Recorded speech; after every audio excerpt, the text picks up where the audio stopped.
Louisiana Beer Reviews, Pugsley's Signature Series 4X IPA from Shipyard Brewing, Portland, Maine. It says this is a non-traditional American IPA. They use it's 9.25% alcohol. It has a 70 IBU. Cascade, Warrior, Summit, and Glacier hops are used. They use malted wheat, pale ale, crystal, and caramel malts. It says this ale is best drunk at 55 degrees. Well, in this heat, it's gonna warm up fast.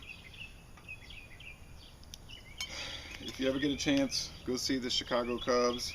Here's a 2007 program I picked up at Wrigley Field. If you want to go to a fantastic stadium. There you go. Old style beer. The official beer of Chicago Cubs baseball. Old style is an old Chicago beer, and it's a Pabst brand these days.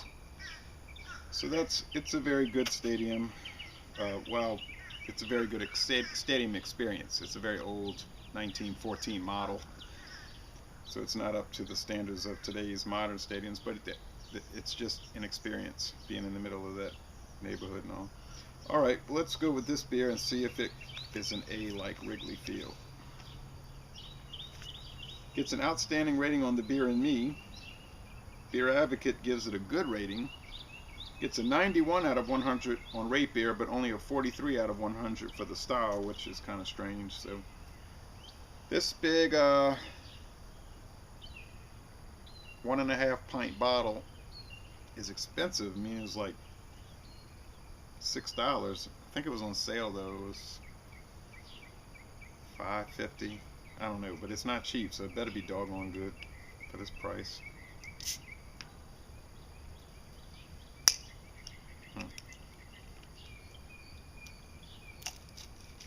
Foil made it. Oh, it's a twist cap. Oh man, no wonder it wouldn't come off easy. I'd have twisted it right off if I'd have known that. Thought it was the foil, it's the cap. Well, a lot of smoke. That should be showing up on the video. 9.25, huh? That's strong. A little too strong for what I like, but let's see anyway. Well, we get a very thick, kind of stratified, fluffy, cream colored head, and a somewhat hazy orange appearance. You can see the haze. I bet there's sediment at the bottom of this big old bottle.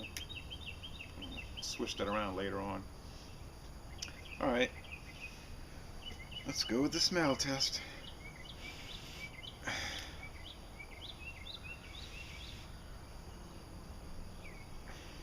You get the kind of sour barley malt, citrusy flavor, that breadiness. Doesn't smell that non-traditional to me. It smells like an IPA that I've had before. You know, IPAs that I've had before, so I don't know what they're talking about. Smells like a typical India Pale Ale. Let's go with the taste.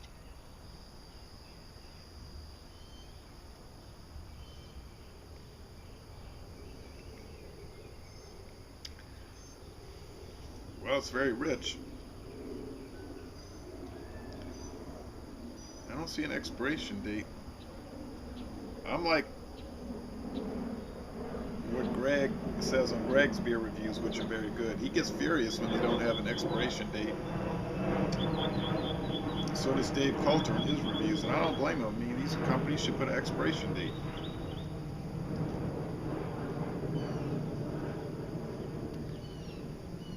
The taste is very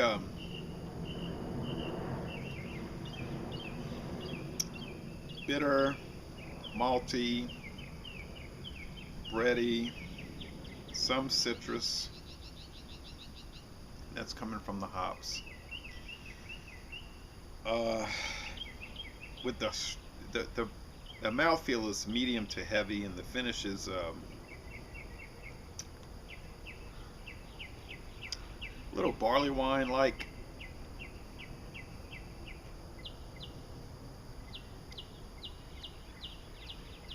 Get that high gravity malt liquor aspect to it. Rich, somewhat cloying.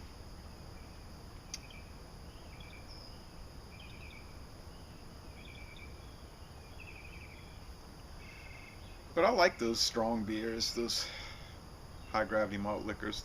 It's got a slick mouthfeel, a soft mouthfeel, being that it's an ale. Decent lacing around here.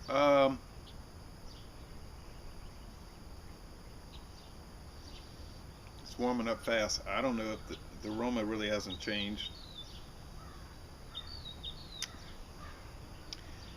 Neither has the flavor. It's pretty straightforward. I'll give it a B+. It's very good. I'm not going to say excellent though. And I mean, if you want to pay $6 for a bottle, go ahead and try it. If you're talking about value, I think the Milwaukee's Best that they have at the store for $3.99 a 6-pack of pints is a better value, and that's a very good beer. I mean, I would rate that a B+. So, and that's 4.3% alcohol, so it's going to be a lot milder. This is going to be so heavy, and it's going to affect your head and all. What would I prefer, this or the Milwaukee's Best? Well, I prefer the Milwaukee's Best, to tell you the truth. I think it's a better beer, but this is good nonetheless, and I recommend trying it. So, Laissez le bon temps rouler. This is a very, it's a very good beer. I'm not trying to hate on it, and I'm gonna end this review by saying, y'all come on down to sunny Louisiana.